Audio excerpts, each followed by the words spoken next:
北京近日严重的空气污染是北京咳这种戏谑的说法在外籍人士间流传。北京咳指12月至4月间干咳咽痒的症状，到了北京就发作，离开北京后会自然消失。一些南方人也表示，他们到北京或者是北方一些城市也会出现类似情况。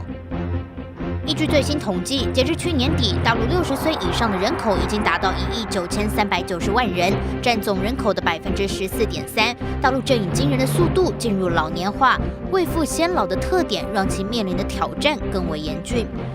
据大陆理财周刊报道，大陆目前的女性就业率已经接近70%。统计资料证明，剩女率与城市化率成正比，财富越多的地方，剩女率越高，消费水准也越高。农村几乎没有剩女，中小城镇较低，大都市则为常态。大陆过快的电子商务发展也为服务品质带来挑战。根据中国电商委统计，在去年11月11日双11的购物潮后，只有34%的消费者还愿意参与12月12号双12的购物节。新唐人亚太电视整理报道。